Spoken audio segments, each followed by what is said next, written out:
I don't know when I started keeping it. There's no title, no folder, no formal record, but I know exactly who's on it. The list. People who hurt me, betrayed me, walked away when I needed them most. Some names I thought I'd moved on from. Some names I've circled again and again. I used to think the list made me stronger, but if I'm honest, it's made me tired. This season on Other People's Shoes, we're opening up the pages, not to fix it, to admit the list exists, and ask what it's really costing us to keep it. Welcome to Season 23, The List. Now, here's your host, Neil Matthews. Yes, welcome in one and all. That is right. It is Other People's Shoes. How's it going out in your neck of the woods today? Is it sad? Is it rainy? Is it cloudy? Is it sunny? Oh man, I am so excited. Summertime is here. You know what that means. If you don't know what that means, I'll fill you in what that means. It means cornhole, or as I lovingly call it, it's beanbag toss. I don't know why, still to this day, somebody's like, oh, you play cornhole? And I'm like, yeah, I mean beanbag toss. And they're like, no, it's called cornhole. And I'm like, no, it's beanbag toss. And they're like, no.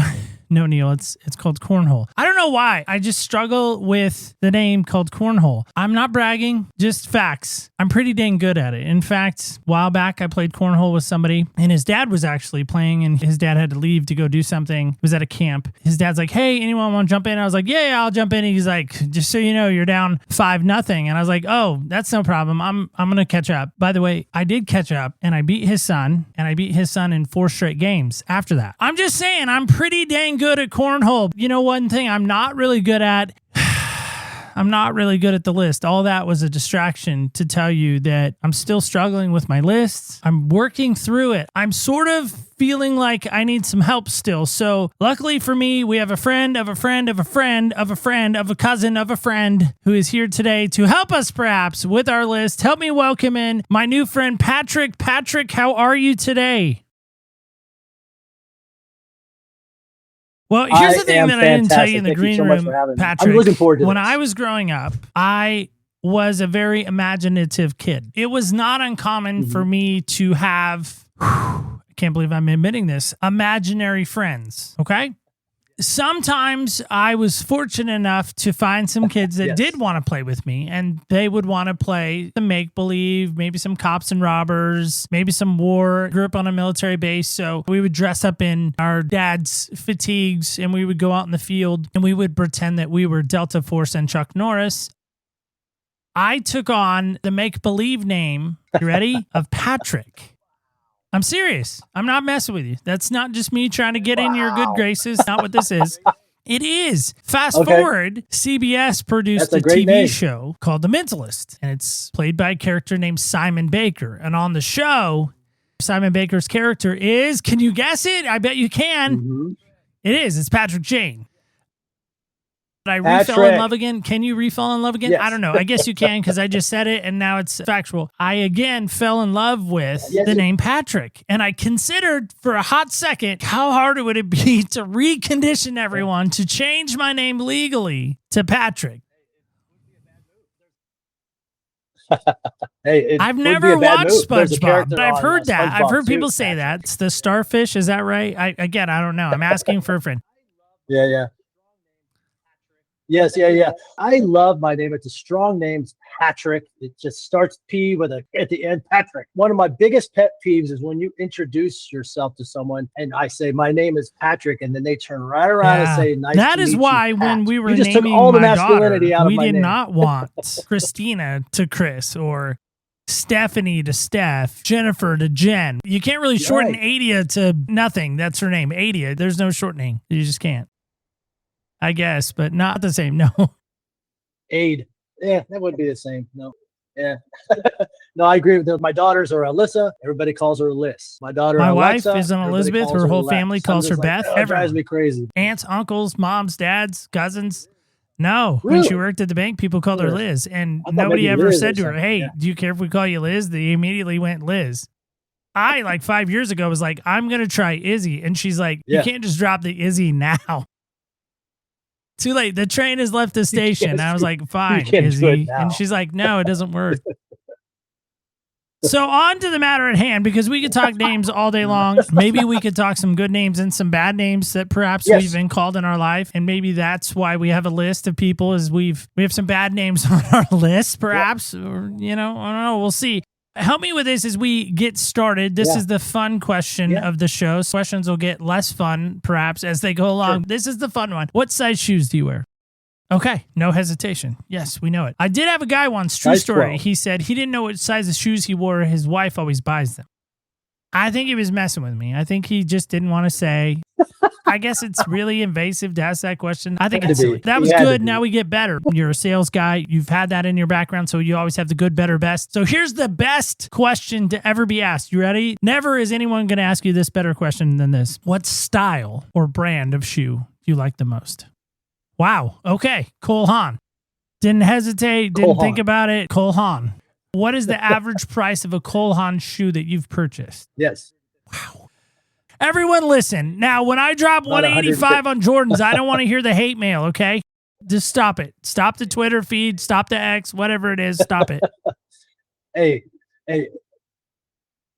There was a moment in my life where I could not afford a shoe at all. So I have busted my butt. I thought you were going to say, Jordan, it's okay. We'll press forward. Very thankful. Never? Not once. I've never wear a pair of Jordans in my life. I've never had a pair of Jordans on my feet, not once. I know it's a thing, but I've never been part of that thing. I mean, I didn't buy my first pair until I think like 2017. 89, I first discovered them. That was a long time ago. Probably 85, 86. They've been around since 89? Oh, of course. Well, which time?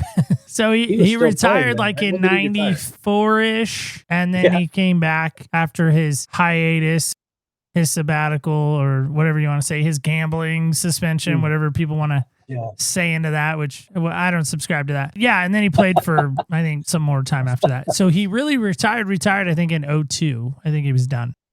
Played for the Wizards. Yep. Now he's a NASCAR guy for sure. And they're killing it in NASCAR.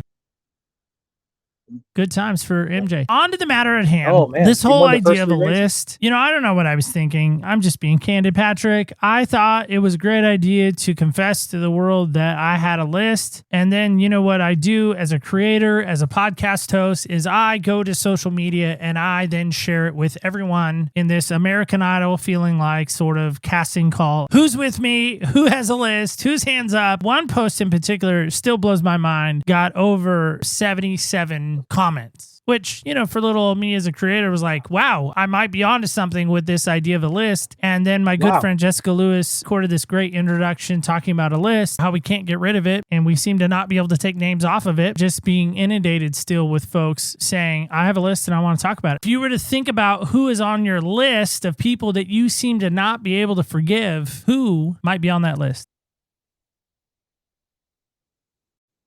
Both ex-wives, my stepfather, and some bullies in high school. And I carried that around for a long time. Having that list and continuing to have that list allowed me to have an identity toward the anger that I had inside. It was something I felt like they harmed me. Those people on that list, they've done something to me that gave me some trauma. So in order to even attempt to face the trauma and handle it and have the mental tools to get past it, there's got to be some sort of forgiveness. And that was the thing that I had to convince myself that I had to find a way to forgive them. And I think the biggest obstacle that was keeping me from that is I didn't know how to move past it. I wanted those people to be different than what they were in order for me to forgive them. I finally came to the realization I can't be mad at them because they are who they are. And once I realized that's what I had to accept, I was able to start finding ways to get past it and past the list. I think anytime we as guys can admit that we have inner struggles, that we have some mental challenges, some mental angst. I heard this great comedian say once, men have a nothing box. It's a great thing in concept. We can just go and put stuff in nothing and nothing happens and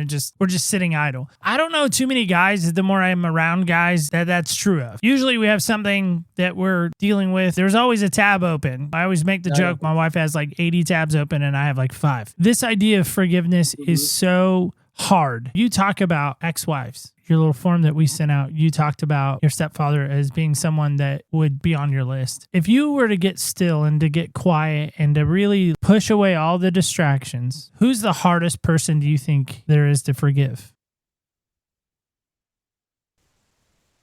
That is a strong question. Those people are who they are. I just wrote my book. It's called The First Lie I Ever Told. It was the lie that I told myself as a child that I had to perform to be loved. I never really knew who I was. I, like you, as a child, I created fantasies. Awkward kid, not very physical, not athletic, kind of isolated myself, made up imaginary friends and imaginary scenarios. And as I grew older, those lies got bigger and bigger, and they created their own identity. I put myself in the position for those people to be on my list. Because of me, I put myself in a bad relationship. And then when it went bad, suddenly I'm mad at them because they couldn't be there for me anymore. So now they were on my list. I hated them. I hated them. I hated my stepfather. He's just a racist individual. That's who he is. And that was a big problem for me growing up and being out there and having that racist thought process. Like, who is the one? If I had to put one on there, it would be my stepfather. Didn't have the tools as a child to be able to push him away and say, that's not who I am. I didn't know who I was. I allowed things to happen that should not have been allowed to happen. Because if you don't have self-love, you don't have boundaries, and you don't have self-awareness, and you don't have the ability to say, you know what, I don't like that. So I allowed all of those things to happen. I didn't have those mental tools. So when you think about a list, that list existed because I didn't have the ability to walk away from it. I allowed everything to happen. So I carried that list with me for a long time. After my suicide 3 years ago, I made it a commitment to myself to understand why I felt that was the need for me to end my life. And then through that process, Neil, I was able to talk about suicide. Better. We had a guy come created on the list. Number of seasons back. His name's Zach. He attempted suicide and failed and ended up becoming blind. Can't hear out of one of his ears. The one ear he can hear out of, it's very limited even. I would be sitting here not being genuine to myself, even those listening to the sound of my voice. There have been moments in my life where I've thought, I'm just a burden. I'm just this weight that is dragging my loved ones down. It's summertime, so we can think of a pool. I can put weights on my swimsuit pockets, and that'll weigh me down to the bottom of the pool. I'm the toy that belongs on the island of misfit toys. One of my favorite movies of all time is Tom Hanks in Castaway. My wife doesn't understand why I like that movie. In that movie, Castaway, there is this amazing thing that happens, and people make fun of it. I'm sure Tom Hanks, for the rest of his life, will probably be teased about it till the day he dies. The line of, Wilson! Even in the midst of isolation, I think he was on the island like 4 or 5 years or something like that in the movie. He still found community, even though it was in a volleyball. He found someone to confide in. He found, and I hear more often than not, in suicide situations, people are surrounded by a crowd of people, but even in the crowd, they still feel alone. Now, you're sitting here, so that says to me that the suicide obviously failed, thankfully. What led you to that road where you thought all hope is gone?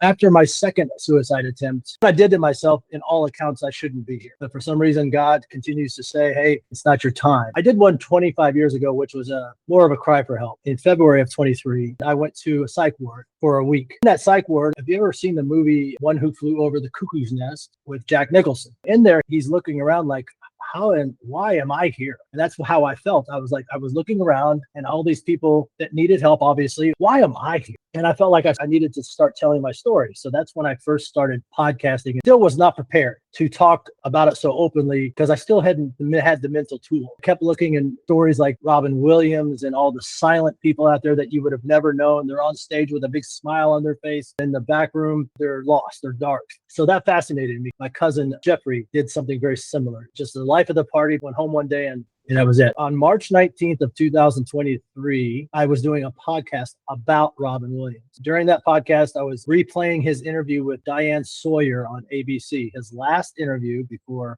he did what he did. He said some things in there that just still resonate with me. We're on this earth to help each other. We got to kick our ego to the curb. This is about each other, community. I don't remember anything after that. I went on a high-speed chase, ran a sheriff off the road, created a lot of conflict for myself. What's crazy about it, Neil, is I don't remember any of it. I just went dark. And here's what's crazy to add to what you said earlier. I was surrounded by people that cared about me. I had my pastor at church call me anytime. I had my best friend, Tad, call me anytime. That's the thing about a support group. They're not any good if you don't call them. After I got pulled over after a high-speed chase, their guns, they were going to shoot me. It was 110 miles an hour. And in that moment, I remember this. I grabbed my knife, which was in the console of the car, stabbed myself. I died on the highway and they resuscitated and brought me back. I wake up 2 days later in the ICU with 100 plus stitches in my neck. I'm mad at the world. Didn't work again. I couldn't understand how people have done a lot less to themselves and they're not here. And I did something so dramatic and I was here. So something shifted in me. I said, if I'm going to be here, I want to be here for the first time in my life. I want to know why Patrick felt that was necessary, that he didn't want to be here. And I wanted to know why. So that was where my journey started with therapy. And a miracle happened. I was in jail for 4 months because of what I did. And my lawyer told me that I better prepare myself mentally to do 6 years in jail because I ran a sheriff off the road and all the things that I did. I'm already very depressed and anxious and I'm recovering from this horrific accident. And then he comes back to me about a month later and he tells me, I'm going to get you off on temporary insanity because nobody sane sticks a knife in their neck. And I'm like, wow, I can't even imagine that's even possible. So I met with a few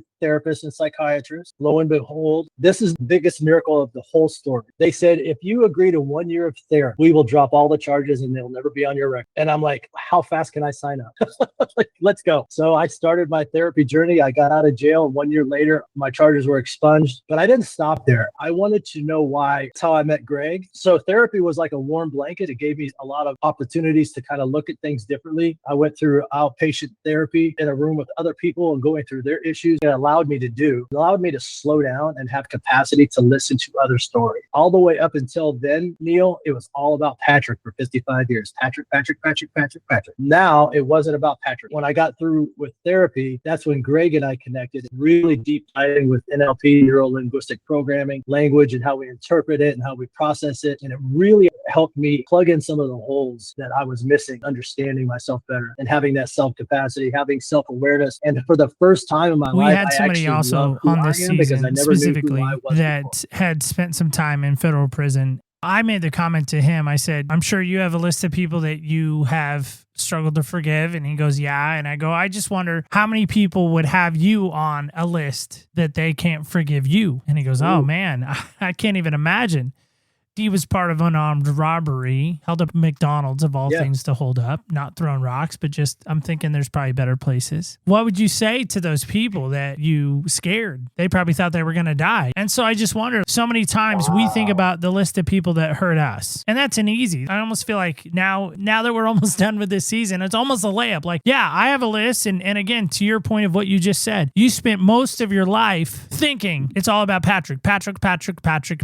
How many times have we flipped the coin over and said, well, wait a second, hold on. What have I done? Who have I hurt? Who has maybe put me on their list? There's a name that invokes something in you, and I'm not trying to do this to make you mad or to hurt you. When I say Kylie, what comes to mind? Oh, a lost opportunity. I don't regret very many things. I don't even know if I want to say the word regrets because we were in two different spaces. Kylie was a girlfriend of mine for a short while, then became one of my best friends. Kylie ended her life in 2017. She was dealing with a lot of demons. When I and her mother committed suicide as well, she was just dealing with a lot. She left a beautiful daughter behind. And I think that's the unfortunate thing about suicide is the victims that are created from it. There's two things I want to share about suicide. Number one, it's extremely selfish. Number two, I'm a huge believer in Christ. He gave us this life, and for you to take it is insulting to Christ. He gave you this life to live, and now you are disrespecting it and don't want to have. Those are two things that I believe. When I recovered, got through therapy, got my master's with Greg with NLP and all this stuff, I just knew what was it that I was going to do to help other people? How was I going to share my story? What was it about Patrick that needed to be told? And it was the patterns that I developed as a child that created victims, that created the list. You know, I probably on several people's lists, I created a lot of victims and all of the lying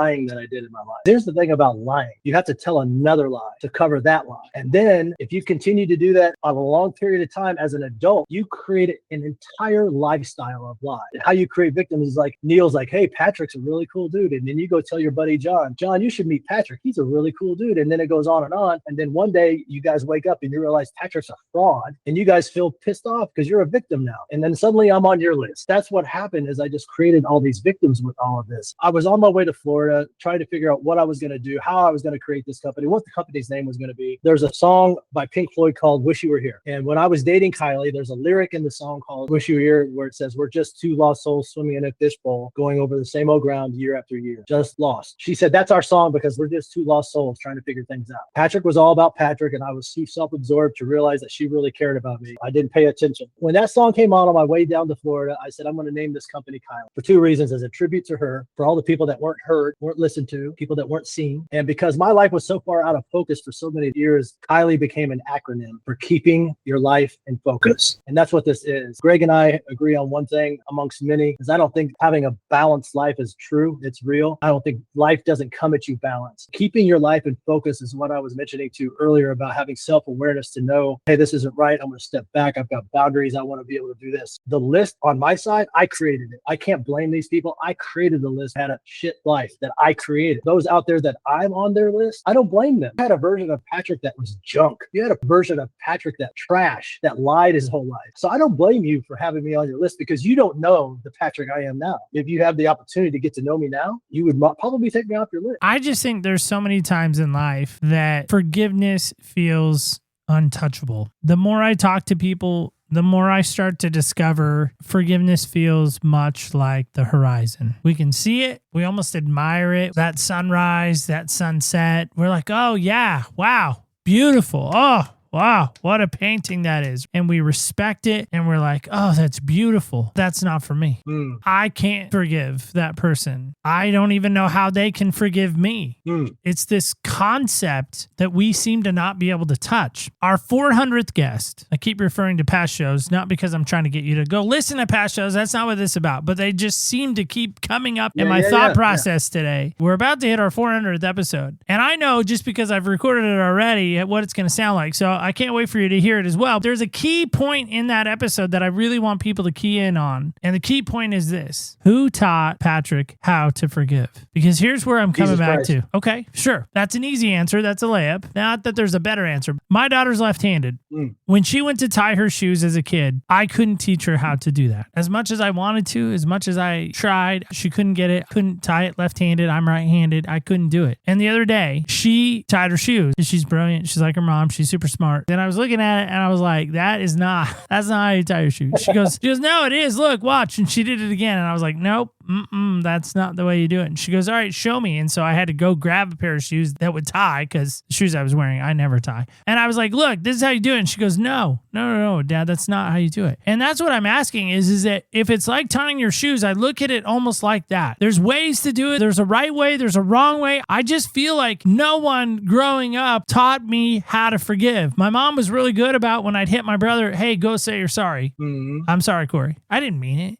Watch terrible example of relationship. I'd watch Beverly Hills 90210. All right, I'm admitting it. Take my guide card. I don't care. I'd watch those type of shows and I'd watch the interaction and I'd watch how they would go and get forgiveness or seek forgiveness. I was like, okay, that's how you're supposed to do it. And yes, Jesus does say, forgive 70 times 7. As far as it depends upon you, be at peace with all people. He says, hey, if you won't forgive, I won't forgive you either. Okay, all that's great. All that's good in concept. In brass tacks, real life, 2026, who taught you how to forgive?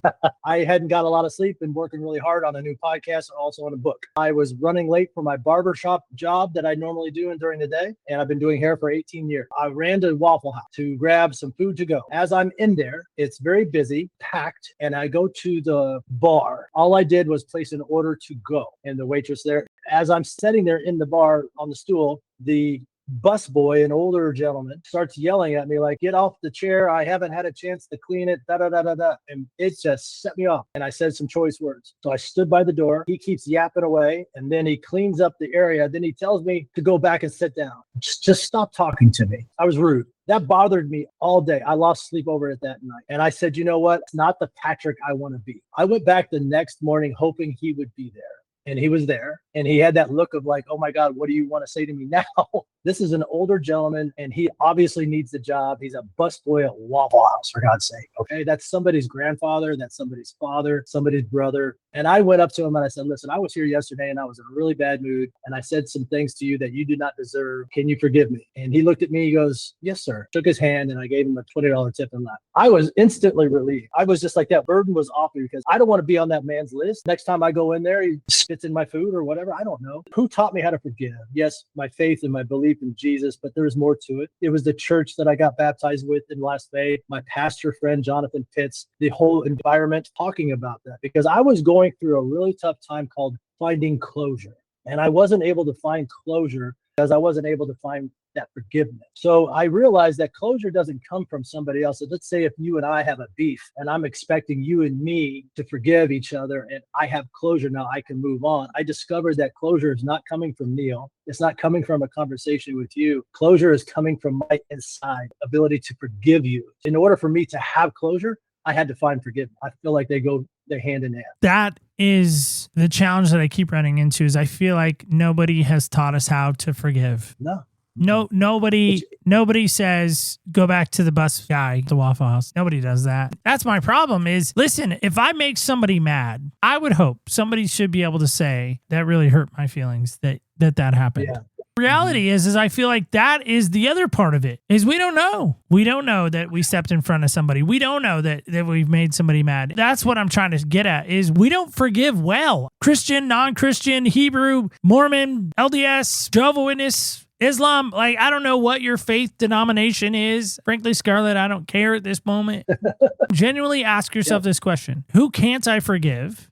And why can't I forgive them? And then the third part of that is who taught you how to forgive? Looking back at my childhood, you're not born racist. Someone teaches you how to be racist. You don't realize you're poor until a rich person shows you you're poor. The forgiveness aspect of it is that you won't understand forgiveness unless you surround yourself with people that do forgive and do it on a regular basis. If I really wanted to dig deep into a list that I just cannot forgive, there's a guy named Duke Napone. I can't stand that guy. If I'm going to walk the walk and live like a Christian, really don't want to walk around with that burden of a list. The reason I went back and apologized to him, one of the things that I really want to hold myself to is like, am I the same person on stage as I am in the green room? Am I the same person out there as I am back here? I wasn't. That's not genuine. That's not the person that Patrick is. I really use that as to hold myself accountable in this last 3-year journey of just been able to put that aside and not hold that burden anymore. I love what you're doing, and I love the list. One of the biggest things that was on my priority was to be able to get past it. Part of it was a lot of it prayer, a lot of it is my faith, a lot of it is the friends I surround myself with in a very small circle. Greg Pease talking about that and understanding I'm no longer allowing someone else to have some sort of power over me, because having that inside of you, not allowing yourself to have forgiveness takes a lot of energy. It just takes more energy than I'm willing to give it. Listen, I do think you're onto something. This is where I'm wrong, and I'm okay being wrong. I'm okay. But listen, you can't have roughly 2 suicide attempts, maybe 3, maybe more. Been times where there were even thoughts of it, never acted on. I would even count that into the equation. There may have only been like 3 actual attempts. There's a whole lot before the 3 if you were to have been successful.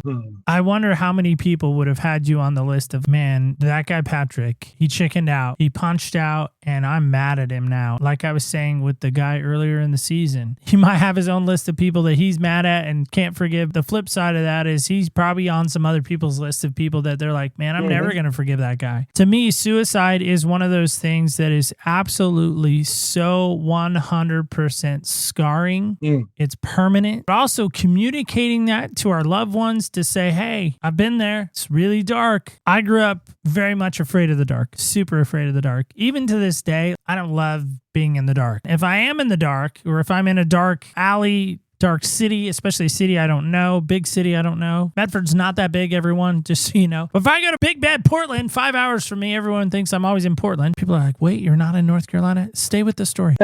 I like it when I'm sleeping. Sure, that's a different animal. Walking around in the dark, no flashlight, no thank you. Hard pass. There have been times in my life that I felt like I was so dark, and it was so dark, and there was no flashlight to be found. And the darkness was so overwhelming and so oppressing that I just begged and pleaded for just a glimmer of light, just a glimmer, so I could know that something was there. Amen. Maybe this is where I'm a coward, and I'm okay with it, that I didn't allow darkness to take my heart so much and my thoughts so much that it allowed me to say, okay, you know what, I'm just going to give into the darkness and just let it overtake me. Wholeheartedly, somewhere there was a flashlight. I just had to find it. Just didn't know where it was at yet. Yeah. And it feels like that is a little bit of your story. And maybe I'm projecting, and if I am, again, this is where I'm okay with you saying that I'm wrong. I just feel like that's the path and the trajectory that you're on now, is to remind people, gosh dang it, gosh darn it, dadgummit, as Roy Williams would say of Carolina, dadgummit, there's a flashlight here. Take it. Yes. Because you know that darkness. You know that pain. You are living in a world your friend Kylie is not in because she chose the darkness. Yes. I had the scariest conversation with a very good friend of mine who's in Sugar Land, Texas. And he said, you know, Neil, if you want to take your life, you absolutely can. And I was like, what? Yeah. That's not the advice I was looking for. Right. Is that the Cracker Jack advice? I want like the supreme advice. Like I want, and he goes, no, hear me. He's like, you absolutely have permission to do that. You have the right to do that. You can do that. Amen. I don't want you to. There's a lot of people that don't want you to. Is if you're here to say, no, yes, you have permission. We don't want you to. Why are you here to say that? My story and other stories would just be a sad story if I was successful. People would talk about, oh, do you remember Patrick? He did all this stuff. He gave up. Oh, do you remember Patrick? He went through this and that. He's not here anymore. Oh, it was a really sad situation what he did. People on the list that would have been so mad because they didn't get a chance to have their retribution or their ability to get back at me. What we're talking about is a permanent solution to a temporary problem. Yes, if you just take one more step further. I had a coaching session earlier where she's going through some issues and she's just like, I'm starting to feel like I have to give up. But she waited just one more day, just one more foot, and then something happened and it just opened her eyes. And that's all we need to do is just realize that that flashlight is there. You just haven't found it yet. Just stop. Don't give up. There was a great short book read that I read called 3 Foot from Gold. How many times people have given up after they've tried and they've tried and they've tried and they've given up. And it was right there. It was right there. I've dedicated my life to help people get through that darkness and realize that what you're going through is temporary. My good friend Scott out in Albuquerque, going through some very dark times. It's unfortunate that our life is so surrounded by money and having money and not being able to pay your bills and all of that stuff. And he's going through that darkness. And guess what? Something happened and he got paid on some project he was working on and everything is fine. He just took a moment to breathe and step back and find the flashlight. It was there. He just didn't see it. Help people realize that that list that you may be looking at isn't worth all the energy you're spending on it, because that takes a lot of energy to be angry, to have a list of something that you can't get past or something that you can't forgive somebody for. That takes you away from the joy of life, because suicide is so selfish. It's so one-sided. And you don't realize the victims that you're creating and putting them on a list because, you know, your mom, your dad, your friends, your best friends. I had a whole group of people that were just so sad that I felt like that was my only answer. People that commit suicide don't necessarily want to hurt themselves. They want the pain to end in between their ears. They're going through some serious pain they have no mental tools to solve. And they're ashamed to reach out and talk to somebody. And that's exactly where I was. People, they don't want to hurt themselves. They want the pain to go away. My friend Kevin Hines, who jumped off the Golden Gate Bridge in 2000, broke all of his bones and should have been dead, but he's not. And a sea lion saved him and raised him to the surface till a Coast Guard got there. He had that moment of regret as soon as he let go of the rail. And a lot of people that have survived have that moment of regret. I will tell you, Neil, I not regret any of my journey because it led me here on this podcast with you. And it's led me to so many other amazing opportunities that allows me to share my story. And I think that's why God put us on this earth. He put you in my path. He put Greg in my path. He put a lot of people in my path so that we can share our stories together. It's all about community. And that's what's made the difference for me. And that's what's made the list go away. The list, suicide, whatever we're dealing with, again, you can insert your issue. This season specifically, it's been about forgiveness. And listen, forgiveness isn't saying, okay, let them in the front door. They're fine. They're dandy. They're okay. There has to be boundaries still, and that's totally fine. That is not at all what I'm saying. If somebody has truly physically hurt you, assaulted you, abused you in some way, yes, I think you should forgive that act. That doesn't mean you need to give them full access back in your 100%. life. That 100%. Let's be clear on that. Is when anger and resentment and hatred, judgmentalness, and vitriol, and loathing, all the adjectives you want to say, all that consumes you. It's pretty dark on that side of the fence too, by the way. Oh, yeah. Is this phrasing? Is this flashlight? My dad didn't give me a ton of things when I was a kid. Personal mementos. He was really good at giving us G.I. Joes every time he came back from his deployment, wherever he was. That joy lasted for like 5 minutes, and then it was like, okay, now what? And then he was gone again. I remember he gave me this little flashlight, and it was really cool because it had a lens that was like a blue lens, and it was really cool because it looked like the Delta Force guys from Chuck Norris. Love that flashlight, like an olive green, and it kind of had a little neck to it, and it had a little clip. You could clip it to. Just remember when I would get really scared, I would turn that light on. I was like, okay, yeah, it's all right. I can handle this. Found the light. And I think the problem is nowadays we are filled, and I'm going to make it a big, bold statement, big, broad, sweeping statement. I want to come back to you in a moment. It's the challenge that we're running into as a society is we're so consumed by the dark and the darkness that there's very few lights anymore. And I would hope in our own own little communities, in our own little areas, in our own little worlds, that we can remember to bring the light. And again, I'm not necessarily saying the light is Jesus. In my mind, in my words, I would say that. Absolutely. This little light of mine, I'm going to let it shine. That would be my verbiage. You can smile at somebody. That's bringing the light. You can be kind to somebody. That's bringing the light. When somebody does something wrong to you, you can politely say, hey, that hurt my feelings. Stop. If you allowed the darkness to overtake you right now in this space that you're in, what would your world look like? I work really hard to stay away from the darkness, but I know the darkness is a reality. It's about managing yourself by being self-aware. It's just a small example of the gentleman at the Waffle House. That was a dark spot. I mean, that could have gotten even darker. Or I still wrestle with, I'm not going to ever say I don't wrestle with the idea of darkness and being alone and not having certain things in my life that I wish I had. Still wrestle with. I am prepared for that, meaning I educated myself mentally. I've educated myself physically to allow myself to get through those moments. What does it look like? Yeah, it can be a very scary place because you have thoughts in your head that shouldn't be there. Self-harm, mental harm, or gravitating toward things that are not a true fix, like alcohol or pornography or anything like that. It's a temporary reality fantasy fix for you in order to get through whatever you're going through. Girlfriend says this and I love it. Just because you don't open the mail doesn't mean it doesn't exist. You have to face those moments and just take care of those moments. When I went through traditional therapy, basically said avoid triggers. Like if my ex-wife enjoyed Fleetwood Mac or Stevie Nicks song, and if it came on the radio, I would turn it off and ignore it. Then I've met David Goggins and read all his books. He has a much different, more aggressive approach. And he's basically says F triggers. If you like that song, listen to that song and F her and F all that. It's not for everybody. That was the thing that really pushed me over the edge as far as being able to get through the darkness and face it head on. Because if you ignore it, it's not going away. Ignore the darkness and not keep searching for the flashlight. The darkness is not going anywhere. It's going to stay right there with you. So you just got to keep looking for that flashlight. Why write the book? I've never been to the Library of Congress. I've seen it online. There's tons of books in there. I don't even think we have really libraries anymore. Maybe we do. It seems like that's a dying industry. Amazon seems to be the place to go to get a book. Yep. Barnes & Noble, places like that. Why add another pebble into the stream of life that maybe creates some ripples, right? Of course, that's the idea of it. Well, it's interesting because I wanted the truth to finally come out. Truth sometimes can be very hard to handle. I'm not going to pull any punches. My family won't even talk to me because of the book, what's in the book. And it's about my childhood. And here's a couple of things about the book that I want to point out. It is not self-help. It is not a book written to try and help you or fix you.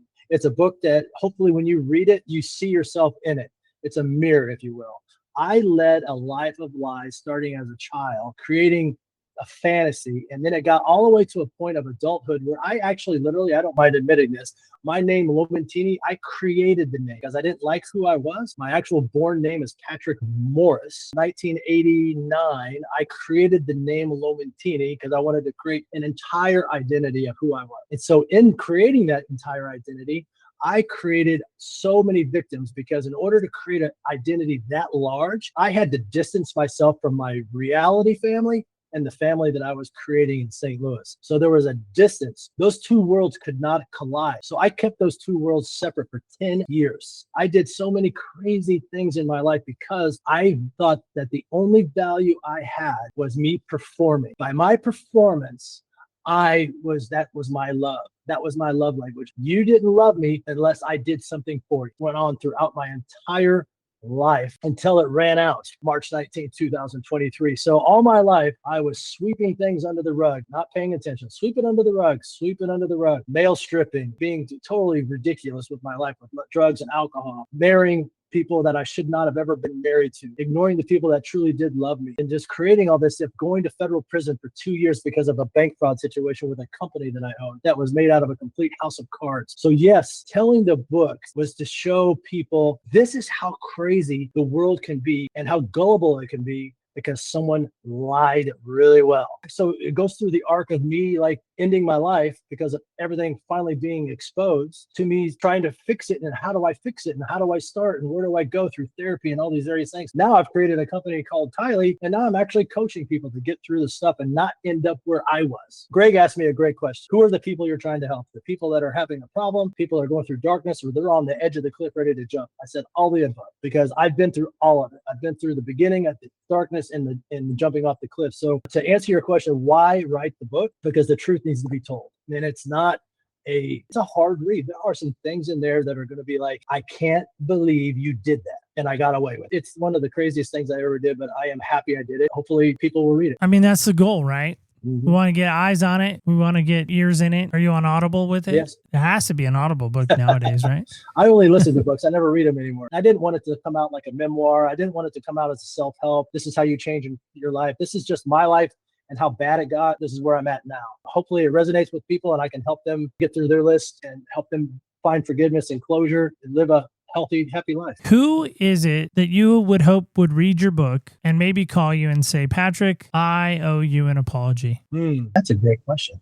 My stepfather. Yeah, that's a tough one. I don't see that ever really happening. Man, that would be a lot. That'd be something if he could actually say, man, I owe you an apology. I never knew I affected that way. Why him? I think his influence on me young really set the stage for everything else. Really opened my eyes to my real father, who was just just as racist, but I was not around him as much. And it just really set the influence on me. It seems like my life is very multicultural. I have a lot of ethnic friends, Black friends, a lot of them. I mean, I work in an all Black environment. And it's almost as if I overcompensated from my childhood racism to where I'm at as an adult. And that's where it's my comfort zone. He affected me in a way as a child that he just seemed overpowering and just like this big figure, very authoritative, very old school. And as a young kid, you just felt helpless. He played a lot of mind games, like staring you down, that type of stuff, dominating the space. But now looking at him as an adult grown person, he's just a frail, old 79-year-old man. And I look at him so differently, like, man, you just really, wow. Maybe it's like the guy at the Waffle House. Maybe it starts with you first. Is there anything you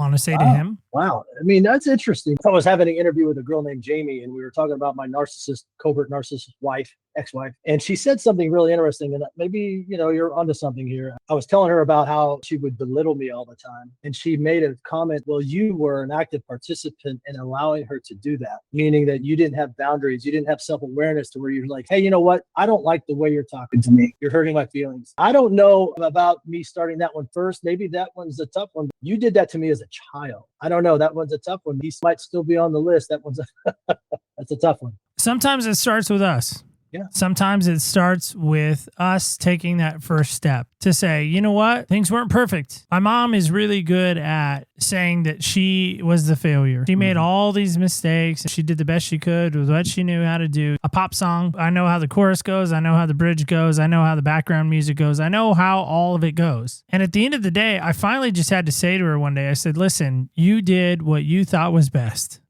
She's like, I did. It still wasn't good enough. And I said, you're right. But can you time travel? Right. And she laughs. Well, no, of course not. Then why dwell on it? Well, I don't know. I just feel like I really messed up. And I was like, right, you messed up back then. You didn't mess up right now, right? No. Well, all you have is the right now. I don't like racism either. You brought it up a few times now. I think racism is terrible and it sucks. And we should, honestly, how we end racism is we stop talking about it. Just being honest. Yeah. I stole that from Morgan Freeman, so it's not even mine. It's not an original thought. He's pretty brilliant, and I really like what he said. I can't go back in time and change what my mom did or didn't do. Same with my dad. Can't go back in time and change what he did and what he didn't do. All I can do is the right now. On the racism level, I have never had slaves. I've never owned slaves. I still don't. I'm not racist to people. I don't treat people differently because of the color of their skin. I treat everybody the same. If you cut me off in traffic, if you're white, black, brown, green, purple, I'm probably still going to be mad at you. I'm not judging that moment. I'm like, you're equal in my mind. Sometimes it may start with a Waffle House. And I love that story. I love it from the standpoint of you recognize and realize what you did in real time was wrong and you went back and fixed it. You don't know the story that guy's telling his grandkids, his circle of friends. Maybe nothing. Maybe it was just a normal Tuesday for him. Nobody told you to go back and make nice with the Waffle House guy. Nobody told you to do that. If somehow through technology, I don't know where it goes, somehow somebody picks it up and puts it in your stepdad's ears and he says, hey, listen to what Patrick said. What would you say to him? I don't know. Those are some great, deep questions, brother. I appreciate it. Great food for thought. I think I would just come straight out, not trying to make it anything fancy. I mean, what you did to me as a child really hurt. And I didn't realize the ramifications of it as I was growing older as an adult and how that would affect me. I hated it. I really did. I just felt extremely uncomfortable. And how he treated my sister, was even worse, more physical with her. Yeah, it hurt. I mean, it was one of those things that even after 58 years of life, I still look back at it and just still cringe about it. It was just so unfair to be treated as a child, an innocent child, to be treated that way. Probably what I would say. We'll pray for restoration. We'll pray that he finds the flashlight. Right. How can people get in touch with you, Patrick? What is the Patrick ecosystem? Is there a website? Is there social media? Is there a place to get the book? All the fun places. All the fun places. All things Patrick. All things Patrick. Kylie.life. Lomantini.com. Both sites will lead you to the podcast called Surviving Myself, Things That Are Unseen, and will lead you to all of my social media, Facebook, Twitter, Instagram, all of it. Kylie.life, as well as Lomantini.com. Is there a favorite social media you love to hang out on? Facebook is my primary go-to. It is, other than YouTube podcast, right. but the Facebook and Instagram, pretty much. I'm not much on Twitter. I mean, I just too much. It's just like, I feel like social media overload. You're not doing TikTok? You're not dancing on TikTok? I wanted to do a dance for my 58th birthday, but I've just been too busy to work it out. Well, Patrick, I just want to say thanks so much for being here today. Thanks so much for giving us some moments. You chose to hang out with us today, and I appreciate that. And I appreciate your willingness to come on and just share your story and really try to give some folks some encouragement to really truly find the light that is in the darkness. There is an ability to do that. We just have to choose that. There's the choice element. All about choice. Yep. Fantastic. All about choice.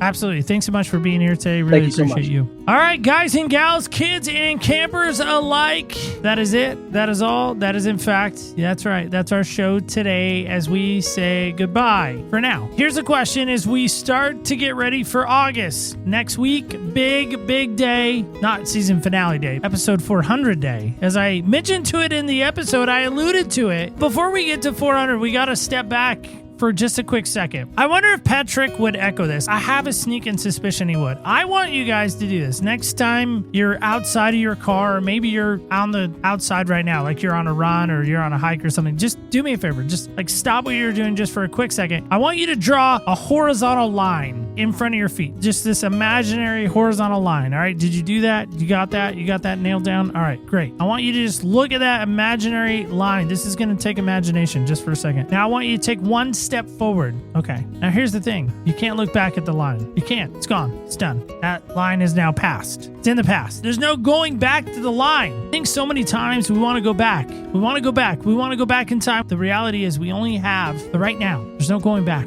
So make this moment count. This step forward count. And look for that flashlight and look for moments to share your light this week. Let me know how you're going to do that. You can let me know at opspodcast.com. You can also let me know on the socials at OPS Podcast Show under Facebook, Instagram, and X. And don't forget this before we go. Remember, so important, when you walk in other people's shoes, you really do get a different perspective on life. Thanks for listening. Stay tuned till next week when we celebrate 400 and we walk in other people's shoes.